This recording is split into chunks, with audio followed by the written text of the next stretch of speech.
Se você parou para assistir a este vídeo, provavelmente já se perguntou por que algumas famílias parecem manter e multiplicar sua riqueza geração após geração, enquanto outras lutam constantemente apenas para sobreviver até o final do mês. A resposta para esse mistério não está apenas nos dígitos da conta bancária ou na sorte de uma herança, mas sim no que é ensinado à mesa de jantar. Existe um abismo educacional gigantesco entre o que os ricos ensinam aos seus filhos e o que a classe média e os pobres ensinam. E não estamos falando de matérias escolares convencionais, como matemática ou geografia. Estamos falando sobre a linguagem secreta do dinheiro. O sistema educacional tradicional foi desenhado para formar empregados competentes, não criadores de riqueza. E é por isso que essa educação precisa vir de casa. Hoje vamos decodificar essas lições fundamentais, baseadas nos princípios de Robert Kiyosaki em Pai Rico, Pai Pobre e na observação comportamental das dinastias financeiras, para que você possa aplicar esse mesmo código no destino da sua família. A primeira e mais fundamental lição que separa os dois mundos é o entendimento profundo de como o dinheiro funciona. A maioria das pessoas cresce financeiramente analfabeta. Elas aprendem a trabalhar arduamente por dinheiro, a vender suas horas e sua energia vital, mas nunca aprendem como fazer o dinheiro trabalhar para elas. Elas vivem se perguntando por que o salário parece encolher antes do dia 30, por que os impostos devoram uma fatia tão grande do seu esforço e como os ricos, curiosamente, parecem pagar menos proporcionalmente. Nas casas ricas, o dinheiro não é um tabu ou um assunto sujo, é um tópico de conversa diária e estratégica. As crianças aprendem desde cedo conceitos como valor, troca, inflação e alavancagem. Elas entendem que o dinheiro é difícil de ganhar se você depender apenas do seu suor, mas pode ser abundante e ilimitado se você criar sistemas que o gerem enquanto você dorme. Enquanto isso, em lares onde a mentalidade de pobreza impera, falar de dinheiro é muitas vezes considerado falta de educação, fonte de estresse ou motivo de brigas, criando uma associação neural negativa que perdura por toda a vida adulta. Essa alfabetização financeira precoce leva inevitavelmente à segunda lição, que é o pilar central da filosofia de Kiyosaki: a distinção brutal entre ativos e passivos. Este é o ponto exato onde a classe média se perde e comete suicídio financeiro. O conceito é simples na teoria, mas a aplicação prática é rara. Um ativo é tudo aquilo que coloca dinheiro no seu bolso, independentemente de você trabalhar ou não. Um passivo é tudo aquilo que tira dinheiro do seu bolso. A armadilha reside na definição cultural distorcida de riqueza. A classe média passa a vida comprando passivos, acreditando que são ativos. A casa própria financiada em 30 anos, o carro de luxo na garagem que deprecia diariamente, a casa de campo que gera despesas de manutenção, tudo isso são passivos. Eles drenam recursos. Os ricos, por outro lado, concentram obsessivamente sua energia e capital inicial na aquisição de ativos reais, imóveis para renda, ações que pagam dividendos, propriedade intelectual, negócios automatizados. Eles operam sob uma regra de ouro. O luxo nunca é pago com o salário, mas sim com a renda gerada pelos ativos. O rico não compra a Ferrari com o suor do seu trabalho. Ele compra um prédio de apartamentos e usa o aluguel dos inquilinos para pagar a prestação da Ferrari. Essa mudança de fluxo de caixa é a chave mestra para sair da corrida dos ratos. Além da mecânica do dinheiro, existe a formação do caráter diante da riqueza. Uma lição dura, mas necessária, que os pais prósperos ensinam é que o mundo não deve nada a ninguém. Em muitas famílias ricas conscientes, existe um esforço deliberado para evitar a criação de herdeiros incompetentes. Eles sabem que a riqueza facilitada pode ser uma maldição que tira a ambição e a fome de vencer.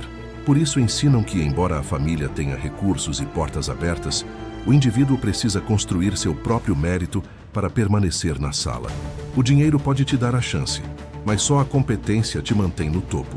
Em contraste, em ambientes onde a mentalidade de escassez domina, muitas vezes cultiva-se o vitimismo ou a espera messiânica por um salvador, seja o governo, um emprego estável com benefícios ou um bilhete de loteria. Os ricos ensinam a responsabilidade radical. Você é o único arquiteto do seu sucesso ou do seu fracasso, e ninguém virá te resgatar das suas más decisões. Essa postura ativa diante da vida se estende para a quarta lição: o poder do capital social. Desde muito cedo, as crianças em ambientes prósperos são ensinadas a se socializar, a construir redes de contato e a se comportar em diversos ambientes. Elas aprendem que quem você conhece é um multiplicador de o que você sabe. A capacidade de olhar nos olhos, de apertar uma mão com firmeza, de sustentar uma conversa inteligente e de ser uma pessoa agradável é treinada como uma habilidade de sobrevivência. A timidez excessiva ou a aversão a pessoas são vistas como barreiras ao crescimento que precisam ser superadas, não como traços de personalidade imutáveis. O isolamento é o inimigo da oportunidade. Enquanto os pobres muitas vezes ensinam seus filhos a não incomodar e a ficar no seu canto, os ricos ensinam seus filhos a se apresentarem e a servirem, pois entendem que todo o dinheiro que você terá no futuro virá das mãos de outras pessoas. Tudo isso exige uma perspectiva temporal diferente, o que nos leva à quinta lição: a paciência e a visão de longo prazo. Vivemos na era da dopamina barata e do imediatismo, onde queremos a comida, o entretenimento e o sucesso com um clique. No entanto, a riqueza geracional é um jogo de décadas. Os ricos ensinam seus filhos a adiar a gratificação imediata em prol de uma recompensa maior no futuro. Eles não buscam o esquema de enriquecimento rápido, que geralmente é a porta de entrada para a ruína.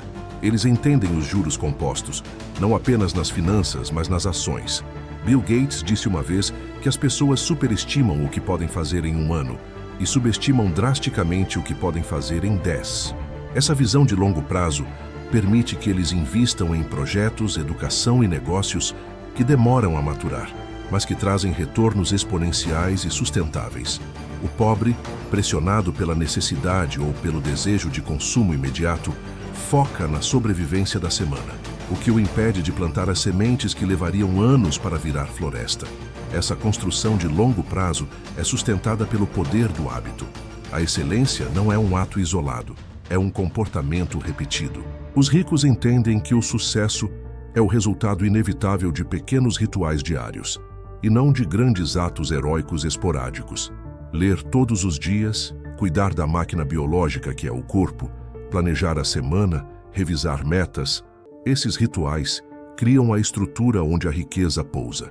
Se você mantém hábitos de pobreza, gastar tudo o que ganha, consumir entretenimento vazio por horas, negligenciar o aprendizado, você terá uma vida de pobreza, mesmo que ganhe milhões na loteria amanhã. O dinheiro apenas amplifica quem você já é. Portanto, a riqueza é, antes de ser um número, um hábito de comportamento. E isso nos conecta diretamente à natureza do dinheiro.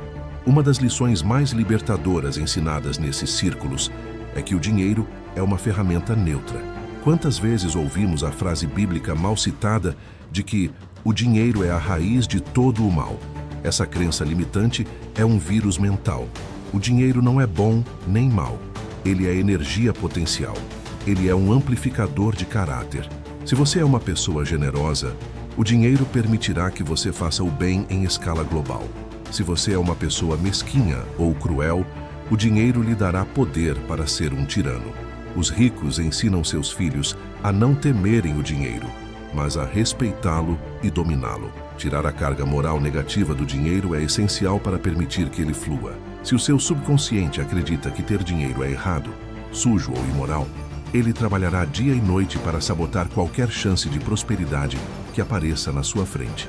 Essas são as fundações, o alicerce invisível sobre o qual os impérios são construídos, mas a estrutura vai muito além e desafia ainda mais o senso comum que nos foi ensinado na escola.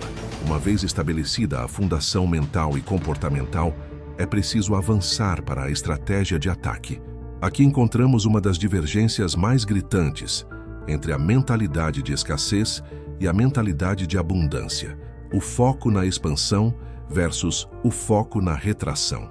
A oitava lição deste código ensina que o caminho para a riqueza não é cortar despesas até o osso, mas sim aumentar a renda explosivamente. A classe média é treinada para economizar centavos. Eles cortam o café, cancelam a assinatura de revista e buscam cupons de desconto, acreditando que a frugalidade extrema os levará à liberdade. Embora não gastar mais do que se ganha seja vital, ninguém enriquece apenas economizando. Os ricos ensinam seus filhos que o teto para cortar gastos é limitado. Você só pode cortar até chegar a zero. Mas o teto para aumentar a renda é infinito. Em vez de gastar energia mental preocupando-se em economizar R$10, eles gastam essa mesma energia criando maneiras de ganhar R$1.000 a mais. A pergunta não é como posso pagar menos, mas como posso ganhar mais. Essa simples mudança de pergunta altera toda a neuroquímica do cérebro, saindo do medo para a criatividade. Essa capacidade de gerar mais renda está diretamente ligada à 9ª lição. O conhecimento específico é a moeda mais valiosa do século XXI. Existe uma diferença brutal entre educação escolar e educação financeira. O sistema tradicional ensina a ser um funcionário obediente, a memorizar fatos que pouco importam no mundo real. Os ricos, influenciados pela filosofia do pai rico, entendem que o mercado não paga pelo que você sabe de cultura geral, mas pelo valor que você é capaz de entregar. Eles incentivam seus filhos a adquirirem habilidades de alto valor: vendas, negociação, contabilidade, programação, oratória. Eles sabem que investir em si mesmo paga os melhores dividendos. Enquanto o pobre busca um diploma para ter segurança, o rico busca conhecimento para ter alavancagem. A regra das 10. 0 horas para a maestria é levada a sério. Eles testam várias habilidades cedo para encontrar aquela em que podem ser excepcionais, pois sabem que o dinheiro segue a excelência, não a mediocridade. Isso nos leva a um dos conceitos mais mal compreendidos pela sociedade: a natureza do trabalho. A 10ª lição é categórica: não trabalhe pelo dinheiro, faça o dinheiro trabalhar para você. Este é o coração do quadrante de fluxo de caixa de Kiyosaki. A maioria das pessoas passa a vida trocando tempo por dinheiro. Elas vendem horas de vida. O problema é que o tempo é um recurso finito. Logo, a renda delas tem um teto. Os ricos ensinam que o objetivo do trabalho não é o salário no final do mês, mas a aquisição de ativos que geram fluxo de caixa sem a sua presença física. Eles não buscam um emprego seguro, buscam construir sistemas.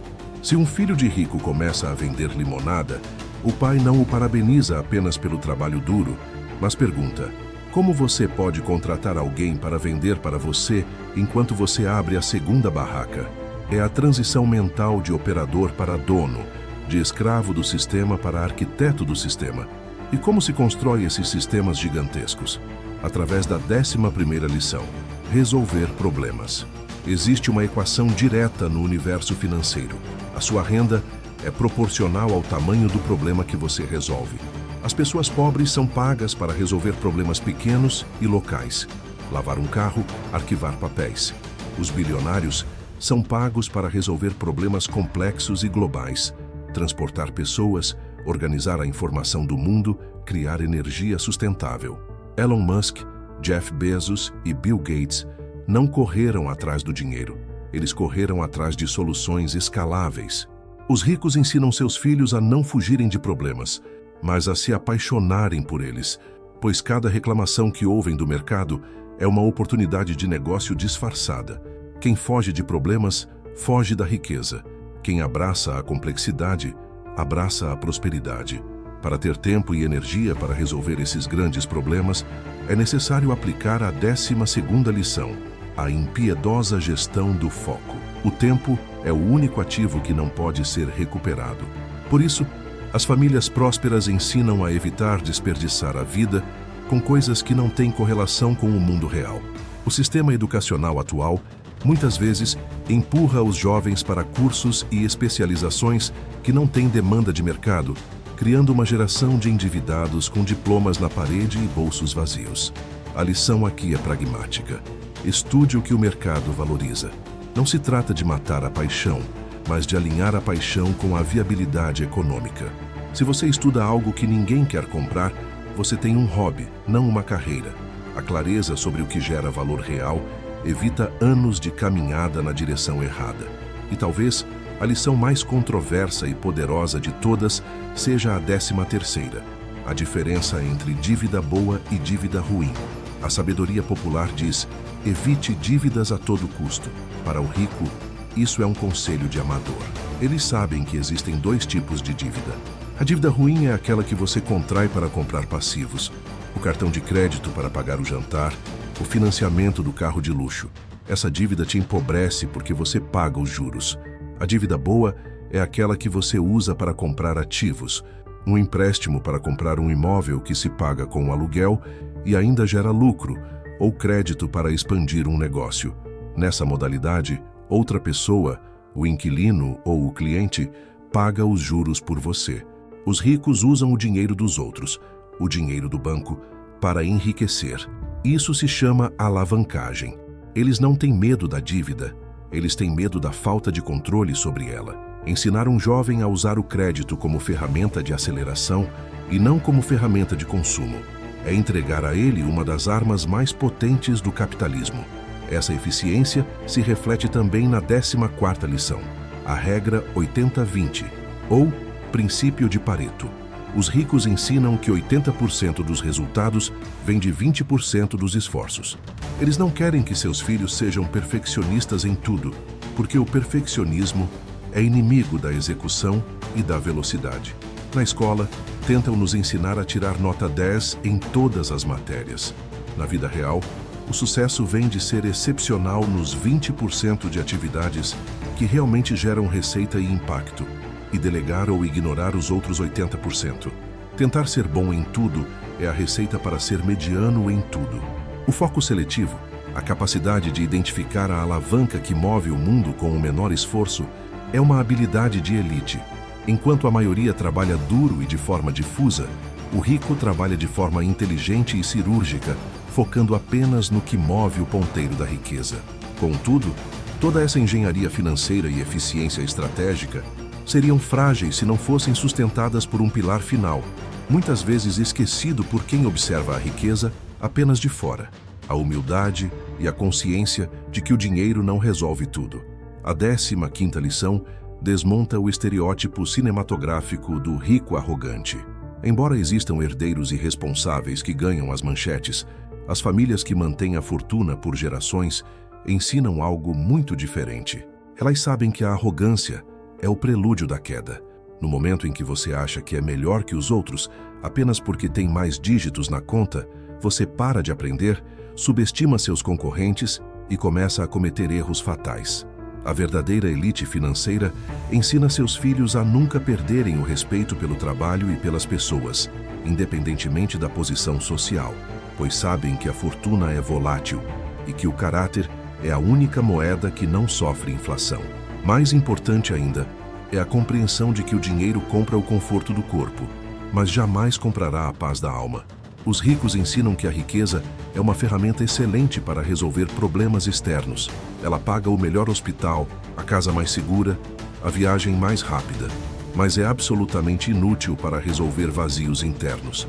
Você não pode comprar uma consciência limpa, não pode comprar lealdade genuína e não pode comprar propósito. Aprender essa distinção cedo evita que o jovem rico se torne um adulto deprimido em uma mansão dourada. Eles entendem que o dinheiro deve servir à vida, e não a vida servir ao dinheiro. Essa sobriedade emocional é o que permite que eles desfrutem da riqueza sem serem consumidos por ela. Ao olharmos para essas 15 lições como um todo, percebemos que não se trata de um manual de ganância, mas de um manifesto de liberdade. O código que os ricos passam para seus filhos é, na verdade, um convite para sair da posição de vítima das circunstâncias e assumir a posição de criador da própria realidade. Enquanto o sistema tradicional treina as massas para serem peças de reposição em uma engrenagem industrial, a educação financeira real treina o indivíduo para ser o dono da máquina. A diferença entre o pobre e o rico não é inicialmente o dinheiro, mas a mentalidade. O pobre diz: "Eu não posso comprar isso." O rico pergunta: "Como eu posso comprar isso?" O pobre foca nos obstáculos. O rico foca nas oportunidades. O pobre teme o risco. O rico gerencia o risco. Agora, a pergunta inevitável recai sobre você: O que você fará com esse conhecimento? Saber a diferença entre ativo e passivo, entender a alavancagem e a importância das vendas é inútil se não houver movimento. A ponte entre o conhecimento e a riqueza chama-se ação. E no mundo moderno, a forma mais potente de ação é o empreendedorismo. Não necessariamente abrir uma empresa gigante amanhã, mas adotar a postura empreendedora na vida.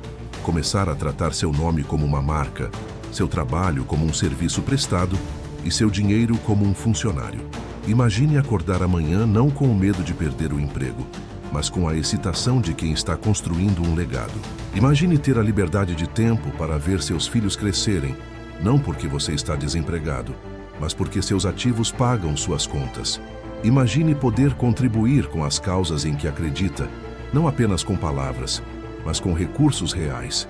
Tudo isso é possível, mas exige que você quebre o ciclo de ignorância financeira, que talvez venha sendo passado na sua família há gerações. Alguém precisa ser o elo que rompe a corrente da escassez. Alguém precisa ser o primeiro a dizer: na minha linhagem a pobreza acaba aqui. E esse alguém pode ser você. O caminho não será linear. Haverá quedas, haverá dúvidas e haverá momentos em que a velha mentalidade tentará te puxar de volta para a zona de conforto da mediocridade. Mas lembre-se da regra do longo prazo. Superestimamos o que podemos fazer em um ano, mas subestimamos drasticamente o que podemos construir em uma década.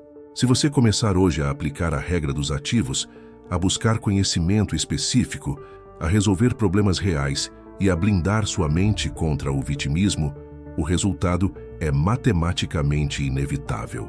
A riqueza não é um evento, é um processo. Você agora tem um mapa. O território está à sua frente. As armadilhas foram reveladas e as ferramentas foram entregues.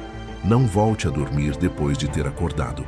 A porta da liberdade está aberta, mas só passa por ela quem tem a coragem de deixar para trás a bagagem pesada das crenças limitantes. Assuma o controle. Eduque-se. Construa ativos. E, acima de tudo, ensine isso aos seus filhos ou às próximas gerações. Porque a verdadeira riqueza não é o que você deixa para eles, mas o que você deixa dentro deles. Se este conteúdo expandiu sua visão de mundo, inscreva-se no canal. E para selar este compromisso com o seu novo destino financeiro, vá aos comentários agora e escreva a frase que define quem entendeu o jogo. Escreva: eu sou o ativo mais valioso. Ao escrever isso, você lembra a si mesmo que, antes de investir em imóveis ou ações, o maior investimento é a sua própria mente. Nos vemos no topo.